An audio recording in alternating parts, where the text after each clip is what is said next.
বিতর্ক মানেই যুক্তি, বিজ্ঞানে মুক্তি স্লোগানে অনুষ্ঠিত হয়েছে ঢাকা বিভাগীয় অঞ্চল ২ বিএফএফ সমকাল জাতীয় বিজ্ঞান বিতর্ক উৎসব ২০২৪।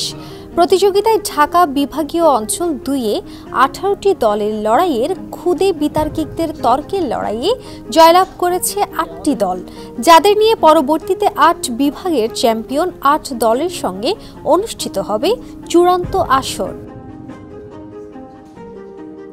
প্রতিযোগিতায় ঢাকা মহানগরের ৬টি স্কুল সহ রাজবাড়ী ও নারায়ণগঞ্জের ২টি স্কুলের অংশগ্রহণে যুক্তিতর্কের জন্য ৪টি বিষয় নির্ধারণ করা হয়। তর্কের লড়াইয়ে জয়লাভ করে Adamjee cantonment public school and college, Rajuk Uttara model school and college, Motijheel সরকারি বালিকা উচ্চ বিদ্যালয়, আইডিয়াল স্কুল অ্যান্ড কলেজ, শহীদ পুলিশ স্মৃতি স্কুল অ্যান্ড কলেজ, রাজবাড়ী সরকারি উচ্চ বিদ্যালয়, Narayanganj ideal school and Uttara model school and college.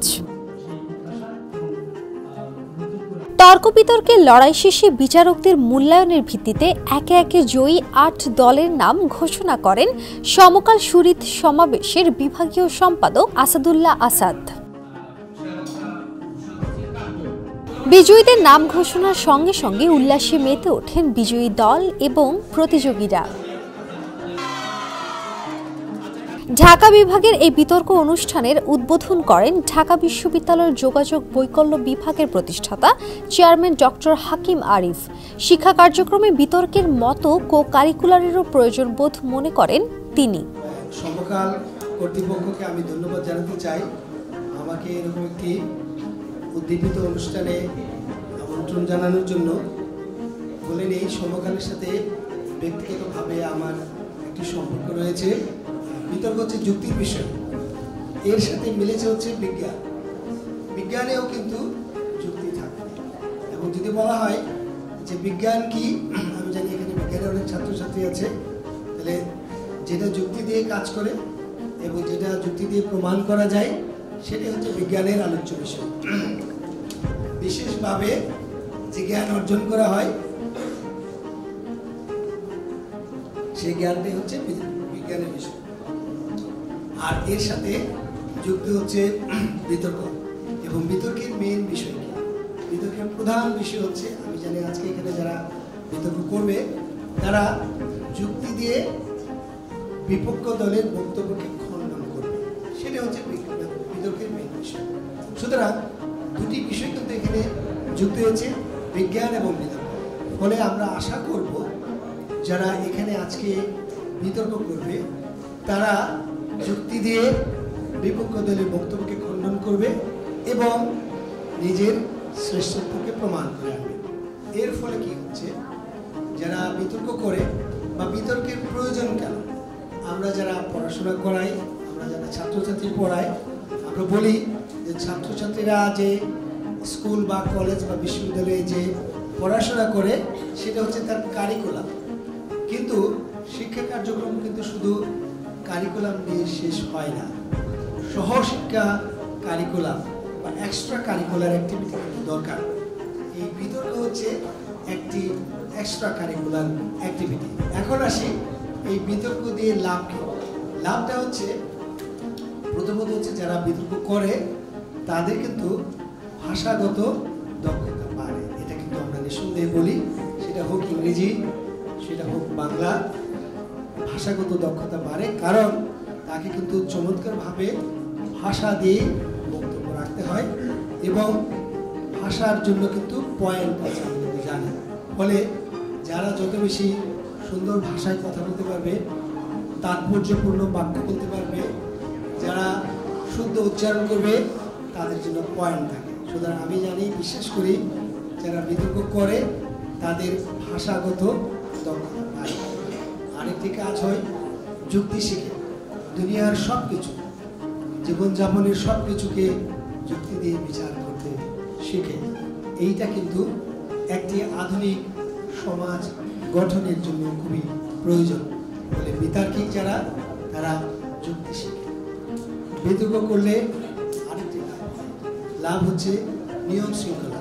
জীবনে নিয়ম শৃঙ্খলার কোনো ব্যত্যয় হওয়া যাবে না।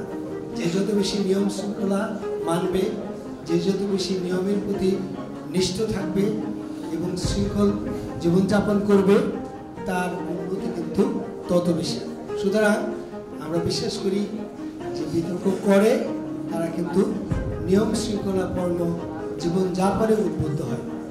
আরেকটি হয় বিতর্কের মধ্য দিয়ে নেতৃত্বের গুণ কিন্তু বিকশিত হয়। এই যে বিতর্ক দলকে যে নেতৃত্ব দিচ্ছে সে কিন্তু আসলে এই যে নেতৃত্ব দেওয়ার যে কোয়ালিটি, সেই কোয়ালিটিগুলো গুণগুলো শিখছে এবং এই থেকে যে গুণগুলো শিখে এই গুণগুলো কিন্তু সে বাস্তব জীবনে যখন চাকরিতে প্রবেশ করে তখন কিন্তু একটা নির্দিষ্ট জায়গাকে, একটা নির্দিষ্ট কাজকে এবং সব মিলে জাতিকে নেতৃত্ব দেওয়ার যে গুণগুলো সেগুলো কিন্তু শিখে নেয়। এছাড়া উদ্বোধনী অনুষ্ঠানে স্বাগত বক্তব্য রাখেন বাংলাদেশের ফ্রিডম ফাউন্ডেশনের নির্বাহী পরিচালক সাজ্জাদুর রহমান চৌধুরী। তরুণ প্রজন্মকে আগামী দিনে বিজ্ঞান ও যুক্তি নির্ভর তথ্য নিয়ে এগিয়ে যাওয়ার আহ্বান জানান তিনি। আমাদের আসলে মূল উদ্দেশ্য হচ্ছে সারা দেশে একটি বিজ্ঞান মনস্ক এবং যুক্তি নির্ভর প্রজন্মকে তৈরি করা। এই কারণেই আমরা সমগ্র প্রোগ্রামটা ঢাকাতে না করে আমাদের টিম 64 জেলাতেই এই কাজগুলো করে। এটা কিন্তু প্রত্যেকটা জেলাতে আগে অনুষ্ঠিত হয়, তারপরে বিভাগের পর্যায়ে সেখানে অনুষ্ঠিত হয়।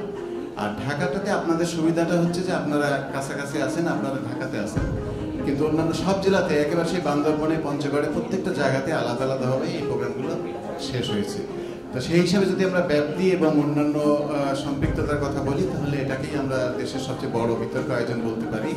কারণ এইভাবে এতটা ব্যাপ্তি নিয়ে আর কোনো প্রোগ্রাম করা সম্ভব হয় না বা হচ্ছেও না। তা সেটা থেকে আমরা আশাবাদী যে গত এই 10 বছর অনেক বিতার্কিক বের হয়েছে, যারা হয়তো আমরা ছাড়াও বিতর্ক করতো, কিন্তু তারপরেও আমরা মনে করি যে আমাদের এই বিতর্ককে একটি সুনির্দিষ্ট লাইনে আমরা নিয়ে যাচ্ছি, একটা সুনির্দিষ্ট থিমের উপরে আমরা রাখি, যে সেটা হচ্ছে বিজ্ঞান মনস্কতা বৃদ্ধি করা এবং বিজ্ঞান বিষয়ে তাদের চিন্তা ভাবনাটাকে সামনে রাখা। তা আমরা আশা করব যে এই 10 বছরে যে সমস্ত বিতার্কিকেরা তৈরি হয়েছে, যারা এখন কলেজ বিশ্ববিদ্যালয়ে চলে গেছে, যারা এমনকি আন্তর্জাতিক পর্যায়ে আমাদের কেউ কেউ এখন বিতর্কে অংশ নিচ্ছে, তা এদের সবাই আমরা একসাথে কিভাবে একটা প্ল্যাটফর্মে আগামীতে থাকতে পারি, আমাদের একটা নেটওয়ার্ক থাকবে, আমাদের একটা অ্যালামনাই থাকবে যারা এই বিতর্কের সাথে অংশগ্রহণ করছে, সেটা আমরা এখন একটু একটু করে স্বপ্ন দেখতে শুরু করেছি। আর এই যেহেতু বিতর্কটা আমরা পরবর্তী প্রজন্মের কথা চিন্তা করি, আপনারা খেয়াল করে দেখবেন যে আমাদের সবাই এখানে যারা সম্পৃক্ত থাকে, আমাদের যারা বিচারক থাকেন, যারা ভলান্টিয়ার থাকেন, তারা সবাই বয়সে তরুণ এবং তারা একটা আগামী স্বপ্ন নিয়ে বাংলাদেশেরকে অন্যভাবে দেখার জন্য এই আন্দোলনের সাথে সম্পৃক্ত আছে। তো আমি পাঠক, আমাদের যে সমকাল শরীর সমাবেশ, আমাদের সমকালের কর্তৃপক্ষ এবং অন্যান্য যারা ভলান্টিয়ারের সাথে যুক্ত আছেন, একই সাথে এই ইনস্টিটিউট এবং সমস্ত প্রতিষ্ঠানের শিক্ষক এবং অভিভাবকবৃন্দ সবাইকে আমাদের পক্ষ থেকে আন্তরিক ধন্যবাদ ও কৃতজ্ঞতা জানাচ্ছি। ডেস্ক রিপোর্ট সমকাল।